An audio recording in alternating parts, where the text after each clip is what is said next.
한 달에 한 번씩 우리는 이제 승찬식을 가졌는데요. 여러분 텔레비전 같은 데 보시면은 어느 때 보면은 성도들이 다 나와서 앞에서 이렇게 떡을 떼기도 하고 잔을 받기도 하고 우리 교회는 이렇게 성찬 동사를 돌아다니면서 하잖아요. 그 차이가 뭘까요? 사실 그게 굉장히 신학적 큰 의미가 있습니다. 그냥 이게 이제 퍼포먼스 하는 일종의 퍼포먼스인데 퍼포먼스 몸으로 보여주는 건데 앞으로 나와서 잔을 먹고 떡을 떼는 거 뭐냐면 개인의 책임을 감는 겁니다. 너희들이 나와서 직접 떼라 하는 이야기고 저희 교회처럼 나눠진 거 뭐냐면 하나님 우리에게 다가오셨죠. 우리에게 다가오셔서 우리의 예수님의 몸을 우리에게 주셨습니다. 그래서 은혜를 강조하는 게 있습니다. 왜 오늘 때는 나오고 오늘 때는 나오는가? 개신교는 하나님의 은혜를 많이 강조하기 때문에 그런 게 있습니다. 떡과 포도주는 빵은 양식이죠. 물도 생명과 관련해서 먹고 마시는 게 단순히 그냥 빵 쪽을 조금 더 많이 주지 그렇게 아니라 포도주 이렇게 크게 줘가지고 먹고 맛있게 하는 거라고 하는데 상점을 낀다면은 먹고 마시는 것은 또 생명과 관련됐습니다. 생명과 그래서 먹지 못하고 마시 못하면 죽는 거거든요. 그래서 단순히 이게 그냥 어떤 그냥 조금하게 뭔가 하는 게 아니라 사실은 조그만 일종의 드라마로 기독교 복음을 보여주는 거라 이렇게 보시면 되겠습니다.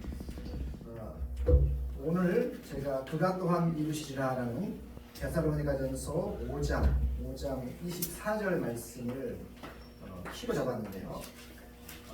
어저께 제가 제2부회장 섬기는 학회가 있습니다. 한국 복음이 신학학회라고 거기서 목회자와 신학생들을 위한 학술대회가 있었습니다. 고려대학교 근처에 있는 성북중앙교회라고 성북중앙교회 하면은 한국교회 큰 한결 안 됐던 이천석 목사님과 하늘산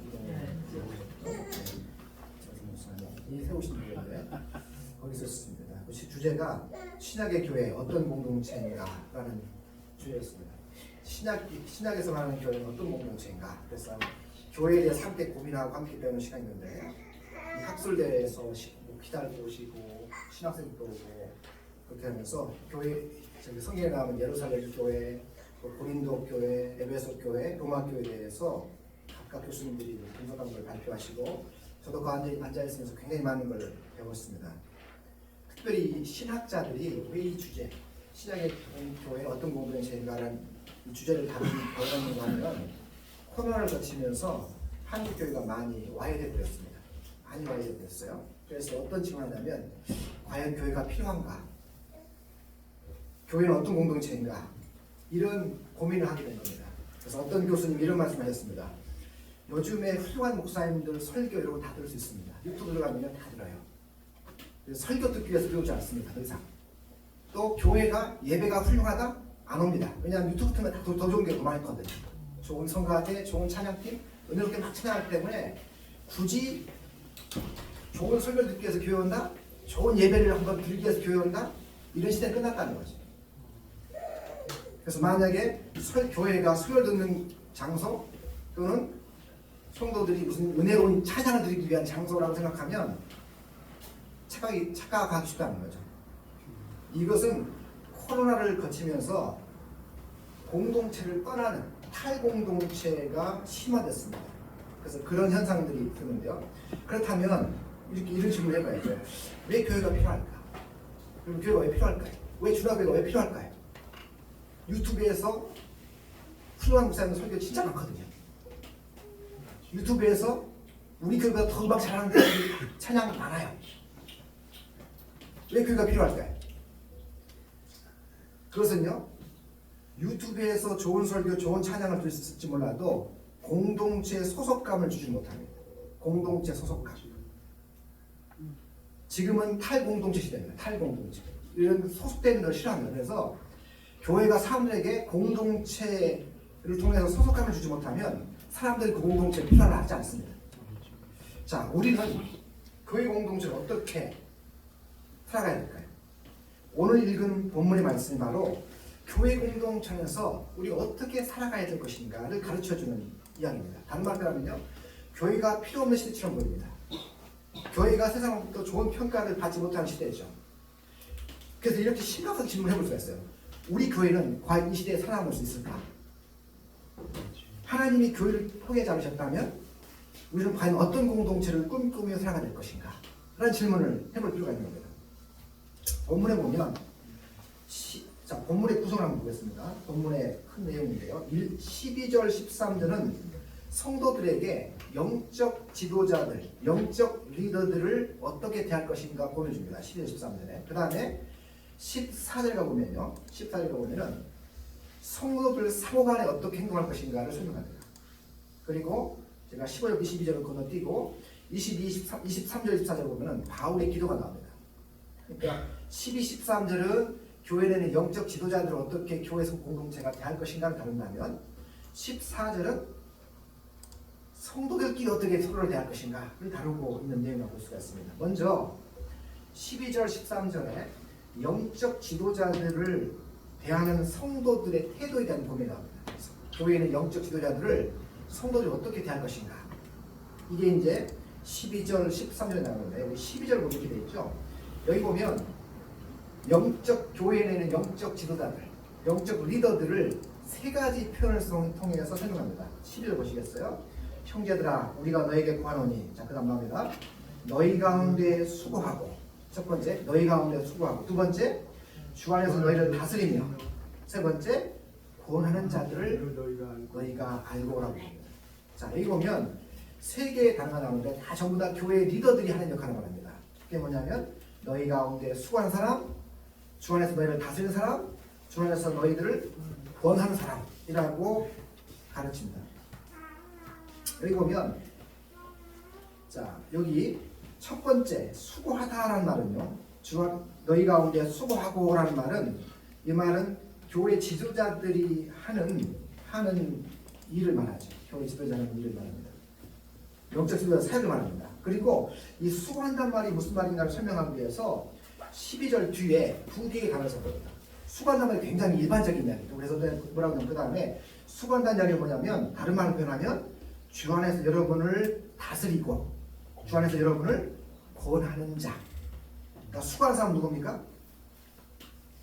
수고하는 사람은 주 안에서 성도들을 다스린다. 다스리는 자. 이 다스린다는 말이 조금 우리말로는 센 편이죠. 쉽게 말해 제가 여러분을 다스립니까? 목사님이 여러분을 다스립니까? 그건 아니에요. 굉장히 센 편이거든요. 다스린다고 하면 센 편이에요. 우리는 별로 기분이 안 좋아요.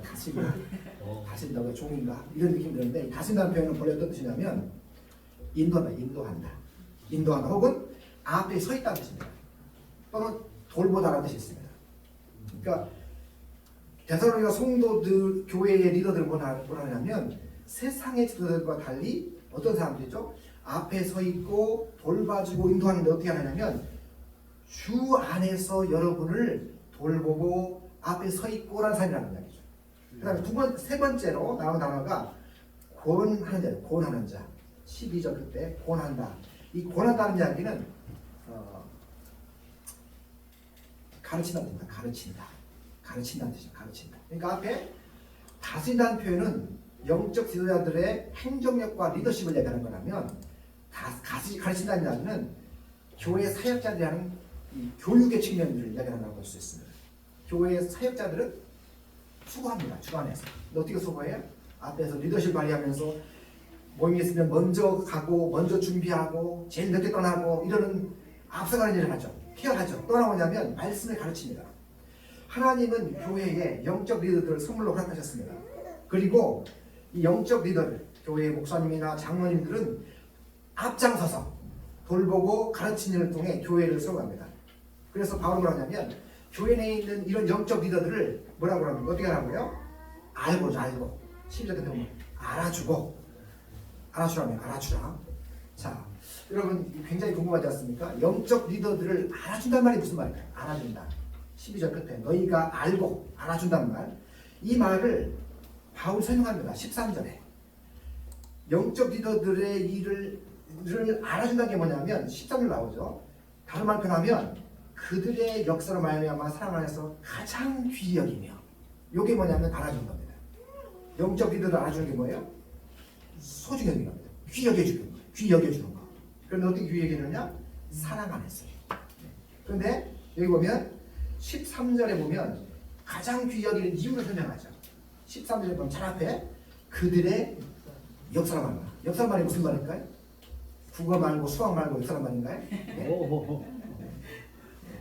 무슨 말일까요? 역사라는 것은 그들이 하는 일이라는 뜻입니다. 일. 그들이 하는 일 때문에. 이거 굉장히 중요한 얘기입니다. 바울은 여기서요, 지도자들의 인품이나 영적 상태 때문에 그들을 귀히 여기라고 하지 않습니다. 대신에 그들이 하고 있는 일 때문에 영적 지도자들을 성도의 사랑과 종의 대상으로 삼으라고 얘기합니다. 물론 이 말은 바울은 영적 리더들한테 뭐 인격이고 영성이고 필요 없다라는 말 하는 게 아닙니다. 바울은 이미 데살로니가전서 2장 쪽에서 뭐라고 하냐면요, 자기를 사역자 생각하면서 내가 아버지처럼 데살로니가 성도들 다 대했고 내가 어머니처럼 자녀 교회 데살로니가 성도들 다 대했다는 얘기예요. 내가 모범을 보이면서 성도들을 섬겼다는 얘기예요. 근데 바울은 영적 리더들의 책임을 말 안 하는 게 아니에요. 그러나 지금 본문에서 뭐라고 하냐면 성도들은 영적 리더들이 하는 일 때문에 그들을 정말 사랑하면서 귀하게 여겨라 라고 얘기하는 거죠. 자, 우리는 교회 영적 리더를 사랑하고 귀하게 여깁니까? 정말 귀하게 여기고 계십니까? 라는 질문을 한번 드려보셨습니다. 제가 신학교에서 가르치는 사람이기 때문에 신학교에 다양한 사람들이 오는 걸 제가 보게 됩니다. 지금 한 15년 학교에 있다 보니까.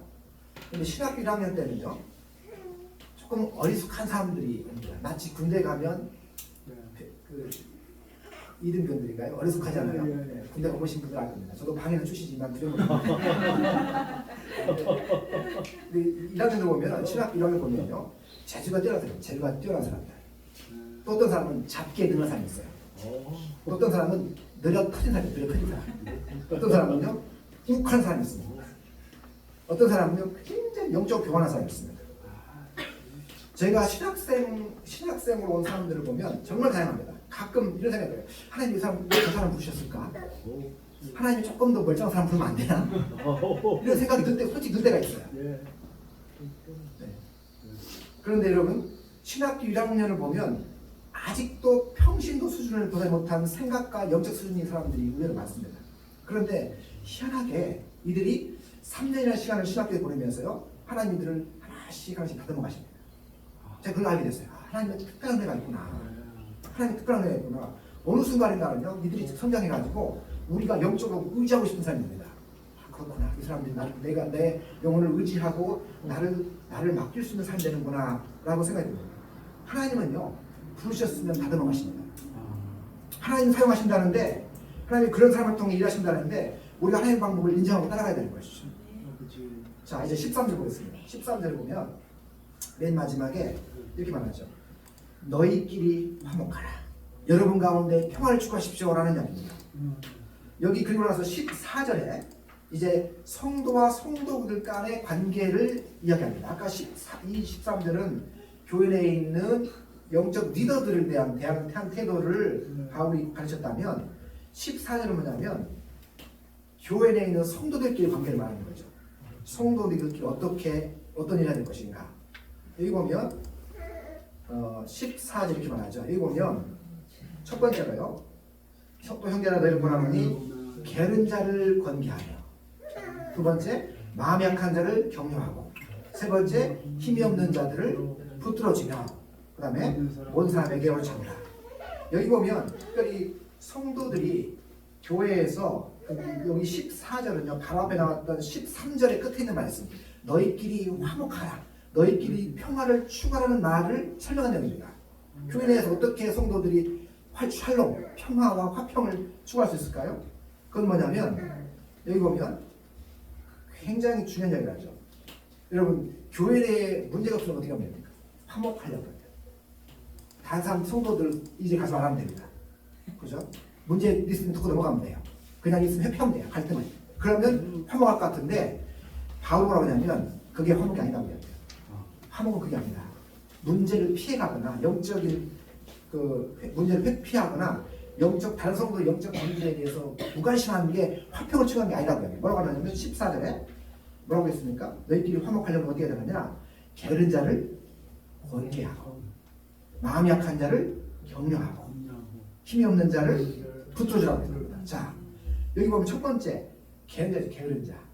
게으른 자가 누구냐면 데살로니가 데살로니가 전서에 가면 이 무책임한 사람, 무책임한 사람. 우리말로 게으르다고 번역했는데 이게 교회에서 구제를 많이 하잖아요. 구제를 우리 초대교회도 그렇고 그런데 이 구제할 때 어떻게 하냐면 교회 구제금을 악용하면서 일하지 않는 사람들, 요 사람들 가르치는 이야기입니다.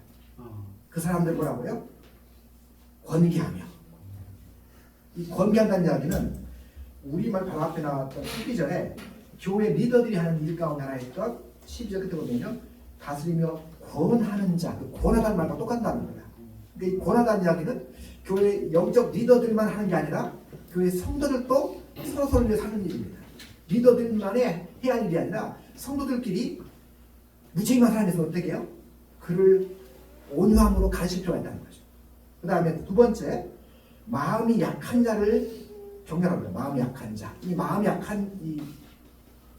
약한 자는 데살로니가 교회 보면 가족이나 가까운 성도 가운데 주님의 재림이 오기도 전에 죽음을 맞은 성도들이 있는 사람들이 선택하는 겁니다. 예수님이 오신다고 했는데 안 왔는데 성도들이 갑자기 죽습니다.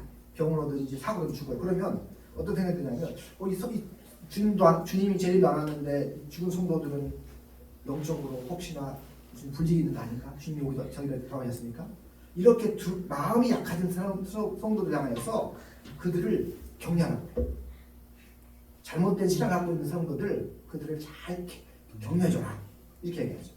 그 다음에 세 번째가 뭐냐면 약한 자를 붙들어주고 약한 자 여기 보면은 힘이 없는 자들을 붙들어주며라고 했죠. 이 힘이 없는 자란 말은 이 주님의 재림에 대한 오해 때문에 주님의 재림이 오면 주님의 재림이 우리에게 구원을 갖다 주는 게 아니라 우리를 심판하고 우리를 쫓는 날이다 이렇게 생각했던 사람들 혹은 뭐냐면 지금 데살로니가 성도들이 핍박을 받고 있거든요. 그러니까 계속 교회 밖을 나가면 성도들을 감옥에 가두고 패고 막 그런단 말이죠. 그럴 때 핍박 때문에 위축된 성도들이 있습니다. 그 성도를 가르쳐서 여기 나온 것처럼 힘이 없는 자들이란 말이에요. 이들 어떻게 하느냐? 확 붙어줘라 이렇게 얘기합니다. 자, 데살로니가 교회를 듣다 보면 성도들 가운데 어떤 자는 게으른 자도 있고 어떤 자는 마음이 약한 자도 있고 어떤 사람은 힘이 없는 자가 있습니다. 어디 이게 데살로니가 교회만의 문제입니까? 세상에 있는 어느 교회든지 게으른 자, 마음이 약한 자, 힘이 없는 사람들이 있습니다. 영적인 도움이 필요하고 영적인 케어가 필요한 성도들이 어느 교회나 있기 마련이죠. 이런 성도들을 돌보는 일은 목회자만 하는 게 아닙니다. 오늘 말씀처럼 뭐라고 했어요? 14절에 형제들아 여러분을 권하노니 그런 사람들을 좀 케어해줘라 라고 얘기하는 거죠. 성도들이 다른 성도들을 케어해주고 돌보아주는 일을 해야 그게 바로 건강한 교회입니다. 성도가 성도를 돌보는 일이 어떻게 가능할까요? 어떻게 가능할까요? 우리도 바빠 죽겠고 우리도 여력이 없는데 왜 어떻게 가능할까요? 그게 바로 14절 맨 앞에 나옵니다. 14절에 뭐라고 되어 있냐면 또 형제들아 그렇죠. 형제들아 무슨 얘기냐면 이 형제들이라는 말이 굉장히 중요한 말입니다. 교회는 누굽니까? 형제와 자매들입니다. 다른 말로 교회를 가족으로 볼 때 가능하다는 얘기예요.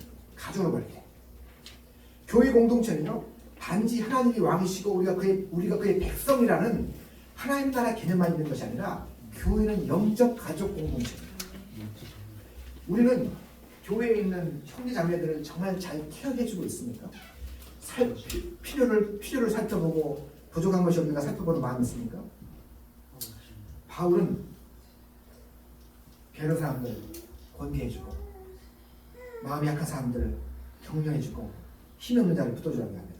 자, 그리고 나서 14절에 모든 사람에게 오래 참으라고 하죠. 모든 사람에게 오래 참으라. 모든 사람에게 오래 참으라. 이것은 이 모든 사람이라는 이야기는 교회 밖에 있는 사람들이 가르치는 이야기입니다. 그리고 15절도 보면 끝에 서로 대하든지 모든 사람을 대하든지 항상 선을 따르라라고 얘기합니다. 여기 14절 끝에 나오는 모든 사람, 15절 나오는 끝에 나오는 모든 사람이란 말은 교회 밖에 있는 예수 안 믿는 사람들을 대하는 태도입니다. 교회는요 14절에 보는 것처럼 모든 사람에 대해서 예수 안 믿는 사람들에 대해서 인내심을 가져야 됩니다. 인내심이 필요할까요? 교회 밖에 있는 사람들이 교회 성도들을 이해하던가요? 신앙생활을 이해하던가요? 이해를 못합니다. 자꾸 공격을 해오죠. 그럴 때 어떻게 하냐면 교회가 그들을 향해서 인내심을 갖고 그 다음 보세요. 14절에 오래 참으라는 이야기를 하면서 15절 보시면 오래 참을뿐만 아니라 15절 끝에 모든 사람을 대하든지 항상 선을 주어라 라고 해요. 제가 어저께 학회가 모였던 송곡중앙교회 아까 말씀드렸잖아요. 그 교회가 이제 저희 학회를 좀 도와줬는데요. 이 교회가 고려대 곁에 근처에 있습니다. 제가 그 교회를 보니까 정말 거기는 대학 총이더라고요. 고려대학도 무슨 성신여대, 한성 정확히 기억이 안 난다. 한 4개 대학들이 있습니다. 이 대학이 있는데 이 교회가 뭘 하냐면 매일 아침마다 100명의 청년들에게 물 식사를 제공합니다. 매일 아침. 설마 빼놓고. 그런데 수준이 어떤 거냐면 그 옆에 고려대학교 있잖아요. 고려대학교 교수 식당 수준으로 밥을 준다는 거예요. 제가 이게 무슨 뜻인가 보았는데 학회가 중간에 밥 먹는 시간이 있었어요. 그래가지고요 딱 밥을 쳐놨는데 제가 깜짝 놀랐습니다. 갈비탕 모르지 않으실 겁니다. 전복 거기다가 쫙물 깔아놨는데 낙지를 딱 깔았어요. 제가 사진 페이스북 올려놨습니다. 여러 개 사진 있는데 제가 그 중에 그냥 하나만 했는데 이렇게 큰 데다가 올려놨고 거기다가 가오리 무침, 잡채, 설명해요. 샤인머스켓 쫙 깔아놨는데 제가 그걸 보면서 와 너무 잘 먹었어요. 그래놓고 이제 갔는데 나중에 거기 목사님 올라오실 때 뭐라 하냐면 우리 교회는 매일 아침에 이렇게 식사를 대접합니다. 청년들한테 딱 하나 빠진 게 있대. 낙지만 빠진대. 낙지만. 네, 갈비 난 깜짝 놀랐다니까요. 네.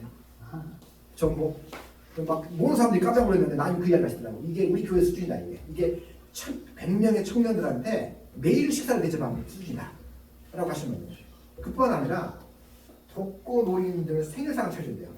독거 노인들 혼자 사는 노인들 있잖아요. 자식도 안 찾아온 노인들한테 그 생일상을 차리면 우리 자식도 안 찾아오는데 어떻게 당신이 내 생일 안 하냐고 그러면서 감동을 받는데요.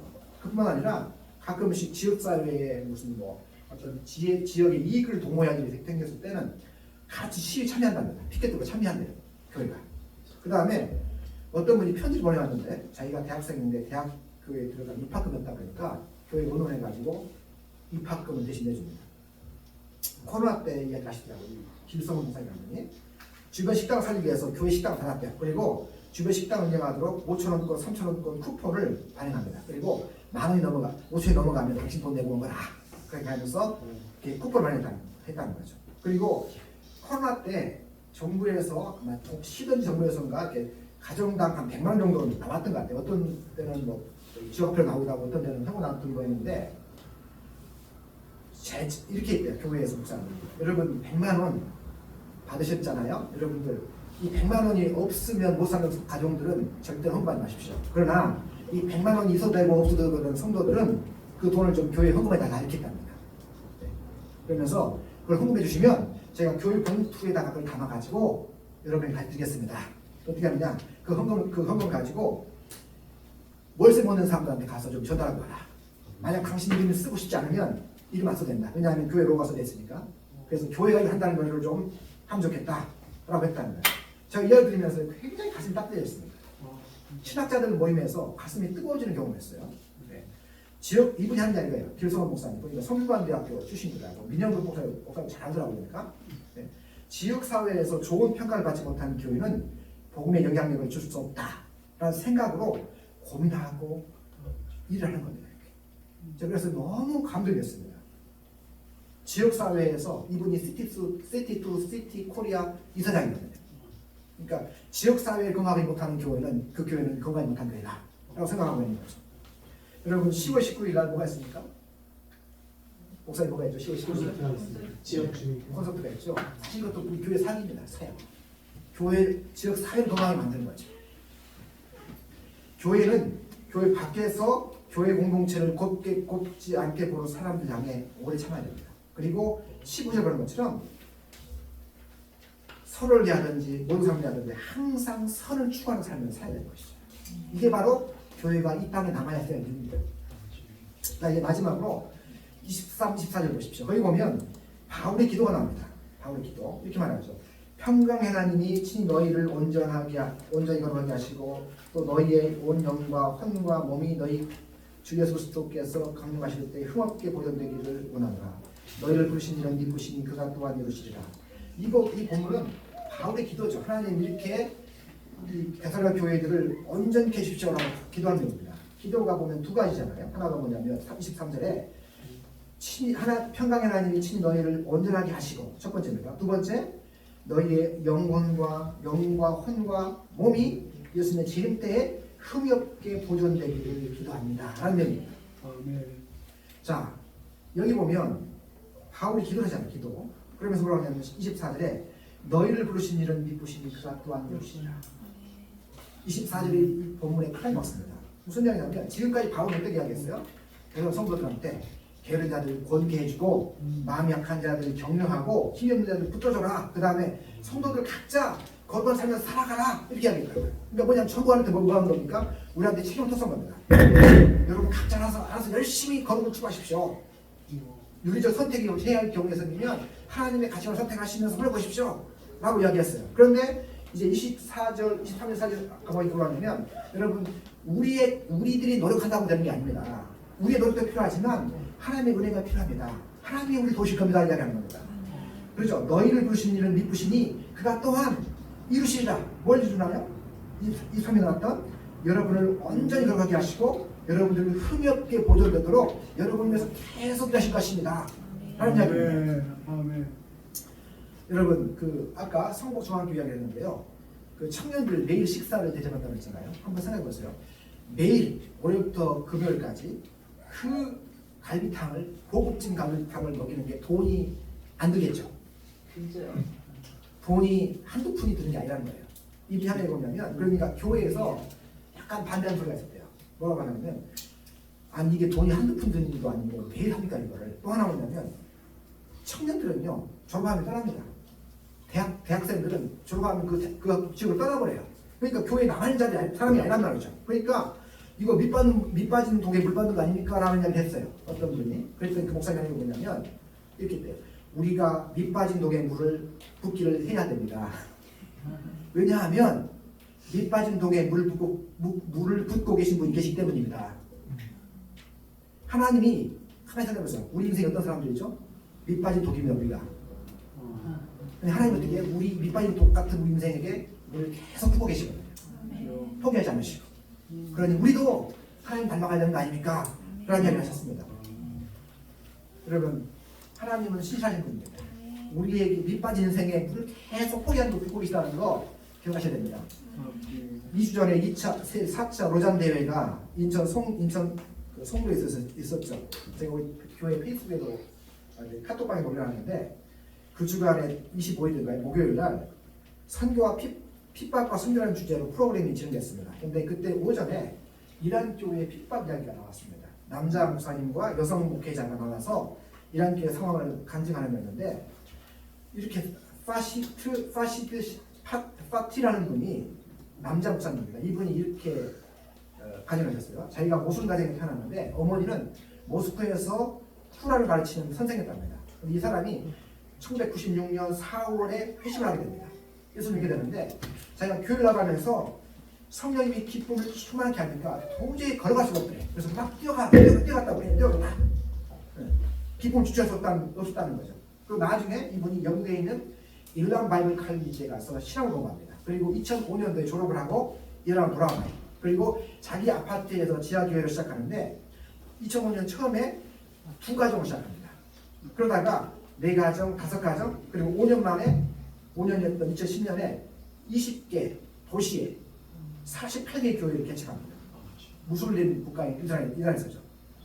그리고 이 목회자들만 복음 전도에 하는 게 아니라 성도들도 이 복음 전도가 하나의 생활 방식이었다고 간주했습니다. 그러다가 2005년에 교회 개척을 했는데 2010년 12월 26일 날 오전 6시 갑자기 이 목회자와 그 교회 교역자들이 전부 다 이란의 정보부에 의해서 체포당합니다.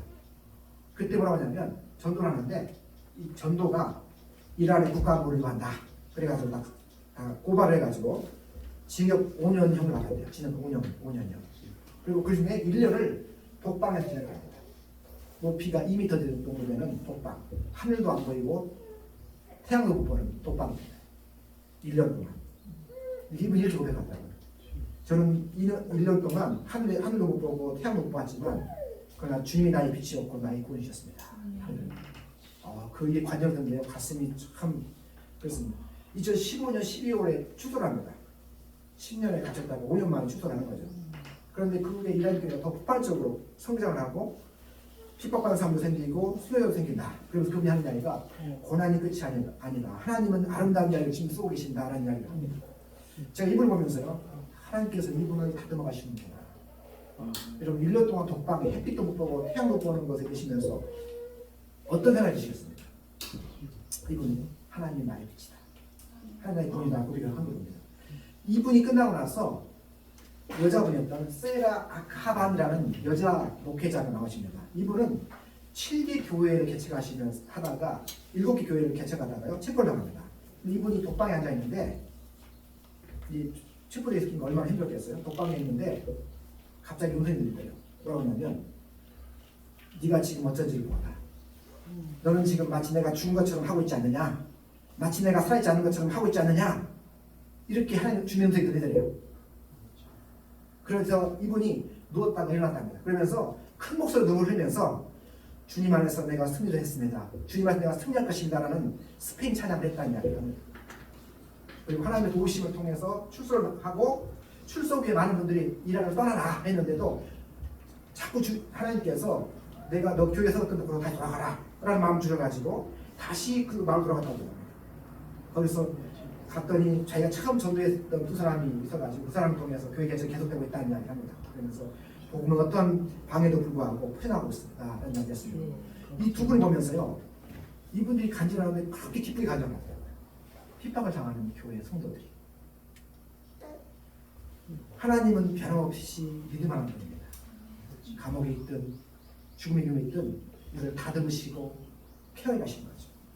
여러분 교회 공동체를 잘하게 하시고 성숙시켜가는 분은 목회자도 성도도 아닙니다. 오늘 본 말씀처럼 영적 리더들은 수고하고 다스리고 권한 일을 해야 됩니다. 그리고 성도들도 14절 말씀처럼 권기하고 격려하고 붙들어야 합니다. 그러나 그리고 우리가 공동체에서 해야 할 일을 해야 되죠. 영적 책임이 있습니다. 그러나 궁극적으로 영적 공동체를 잘하고 성장하도록 도우시는 분은 하나님이십니다. 오늘 하나님이 우리를 어떻게 다듬어가실까요? 기대합시다. 이제 보이는 것만 보지 말고요. 우리 배에서 일하신 하나님을 같이 바라보고 함께 성장하기를 바랍니다. 그렇습니다. 하나님 오늘 말씀을 통해 그가 또한 이루시리라 이 말씀 있지 않습니까? 우리가 교회에서 영적 리더들이 해야 할 일이 있고 성도들이 해야 할 일이 있습니다.